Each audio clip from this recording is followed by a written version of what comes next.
Aujourd'hui est un jour particulier. Aujourd'hui, c'est le Stranger Things Day. Ça veut dire que c'est le jour de l'année où on célèbre la série Stranger Things. Et à l'heure où je vous parle, il n'y a encore rien sur la saison 5. Mais ça ne saurait tarder à mon avis, peut-être même un petit trailer. Initialement, la saison 5, qui sera donc la dernière partie de cette série Stranger Things, devait sortir cette année en 2024. Mais à cause de la grève des scénaristes et à cause de la grève des acteurs entre autres, eh bien malheureusement la série est reportée à l'année prochaine. Le chapitre donc 5, le dernier chapitre, la conclusion des aventures des ados de Hawkins, finira donc l'année prochaine en 2025. Si je devais miser sur une date de sortie, j'espère juste en tout cas une chose, c'est qu'elle sortira en une partie et pas en deux, parce que ce système de deux parties, perso, je suis vraiment pas fan. Je trouve vraiment que ça casse la hype, mais bref, on n'est pas là pour parler de ça.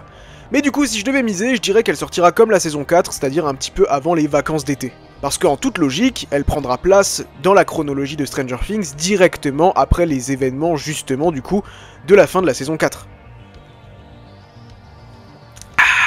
Mais du coup, j'ai quand même envie qu'on parle un petit peu de Stranger Things dans ce Stranger Things Day. Vous allez me dire, ouais, mais ça parle pas de super-héros. Ouais, mais il y a des comics, ce Stranger Things, qui existent. Bah ouais, sur Will Byers et son expérience dans le monde à l'envers, et même un sur Kamchatka, je vous les recommande d'ailleurs. Si vous voulez patienter jusqu'à la saison 5, c'est le meilleur moyen pour avoir du contenu Stranger Things. Mais il y a un autre moyen, c'est de regarder cette vidéo. On va évoquer 5 secrets sur la série Stranger Things. 5 très bonnes anecdotes qui même moi m'ont surpris. Allez, c'est parti. Steve Harrington. Steve Harrington, c'est probablement l'un des personnages les plus appréciés de la série Stranger Things. Joe Keery a vraiment su conquérir les fans, y a aucun doute là-dessus. Personnellement, c'est même un de mes personnages préférés avec Dustin. Ce personnage de Steve Harrington, c'est ce qui a fait la renommée en tant qu'acteur de Joe Keery, qu'on n'a pas vraiment vu dans d'autres productions à part dans Free Guy et d'autres petites choses. Et pourtant cet acteur est très bon, mais il devait mourir dans la saison 1. Initialement, Steve devait être le grand antagoniste de la première saison de Stranger Things. Alors je sais pas de quelle manière il aurait été l'antagoniste, peut-être qu'à la manière vraiment de Billy, ils auraient voulu en faire un mec un petit peu bully qui est pas très cool avec les autres. Après tout, au début c'est un petit peu comme ça qu'il est, c'est pas vraiment le bon gars. Et il devait du coup mourir à la fin de cette saison 1, donc le personnage de Steve aurait été plutôt bref. Finalement, il a tellement conquéri les fans et surtout les frères de Fur qu'ils ont décidé de le garder beaucoup plus longtemps. Et là, on est à la saison 4, on va démarrer la saison 5, et le personnage est toujours en vie, même si je suis un peu inquiet pour lui dans cette prochaine saison. Déjà dans la saison 4, c'était à ça. Alors, fais gaffe Steve. Ça, c'est pas le seul personnage, justement, qu'ils ont décidé de garder plus longtemps. Parce que je sais pas si vous vous rappelez du personnage de Bob Newby, super-héros, qui a été incarné par Sean Astin, très connu justement pour son rôle de Samwise Gamgee dans le film Le Seigneur des Anneaux. Bah ce personnage initialement il devait mourir dès le début de la saison 2, dans les premiers épisodes, mais ils ont voulu le garder le plus longtemps possible. En même temps, l'acteur est très cool, donc c'est plutôt une bonne chose, et sa mort est assez tragique, il faut le reconnaître. Cette saison 4, elle se démarque par quelque chose de très particulier, c'est l'arrivée du personnage de Vecna, Henry, numéro 1. Ce personnage de Vecna a vraiment su conquérir les fans encore une fois, c'est en même temps le grand antagoniste qu'on attendait depuis le début. Les démogorgons, le flagelleur mental, les chiens, tout ça, c'était lui. Et son design est terrifiant, vous me l'accorderez, il fait vraiment peur. Et si je vous disais qu'il y avait énormément d'autres designs qui avaient été envisagés pour le personnage de Vecna, d'autres qui étaient un peu plus étranges. On a une genre de version bizarre avec des écailles, et je dois vous avouer que je suis pas spécialement fan de cette version. On a une version qui ressemble vraiment en quelque sorte à un zombie de The Walking Dead avec les yeux et une peau comme un poulet que vous achetez au magasin, mais qui est pas encore cuit. On avait une version sans yeux, bon c'est assez logique qu'elle n'ait pas été gardée parce que je trouve pas ça très effrayant si on enlève les yeux perso, ça fait pas créature en tout cas digne d'être le grand vilain. Et on a même une version qui devait justement porter un genre de long trench. Après tout, ces personnages sont inspirés justement de Donjons et Dragons, qu'il s'agisse du Démogorgon ou encore justement du personnage de Vecna. Ce qui est sûr, c'est que ce personnage n'est pas mort à la fin de la saison 4, donc on le reverra dans la saison 5. Va-t-il réussir à prendre le contrôle de la Terre tout entière? Et de Hawkins principalement, parce que la Terre on s'en fout, c'est Hawkins qui nous intéresse nous. Allez, on passe sur une anecdote un peu plus chill, pour les amoureux qui sont présents ici. D'ailleurs, si vous regardez la vidéo entre amoureux, laissez-moi vous dire que vous pouvez vous abonner à cette chaîne pour ne rien manquer du contenu principalement super-héroïque, mais on parlera beaucoup de cette fin de Stranger Things. Donc également, laissez un pouce si cette vidéo vous plaît et activez la cloche, ça fait toujours plaisir. Un couple s'est formé sur le tournage de Stranger Things, et ce couple, il est même en couple dans la série, enfin peut-être plus pour très longtemps. Natalia Dyer et Charlie Eaton, c'est le grand couple de Stranger Things après probablement Mike et Eleven. C'est bien évidemment le couple Nancy et Jonathan Byers.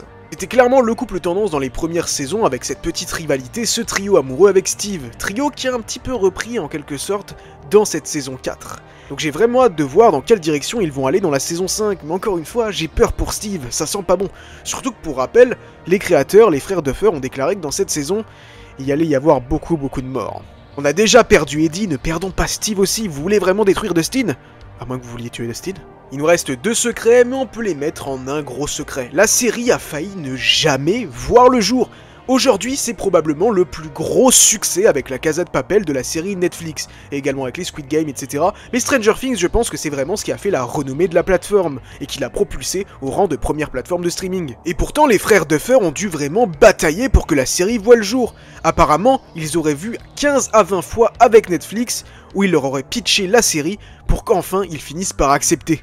Évidemment, cette série a un style un petit peu horrifique, donc ils l'ont vendu en mode « Écoutez, on fait cette série et on est vraiment très inspiré par Steven Spielberg, Stephen King ou encore John Carpenter, les vrais maîtres de l'horreur. Par exemple, Stephen King c'est ça, John Carpenter c'est Halloween, et Steven Spielberg, c'est là où on retrouve justement cette ambiance vraiment Studio Amblin avec E.T., les Goonies, ou encore par exemple Super 8, où il y a vraiment une très grosse vibe Stranger Things.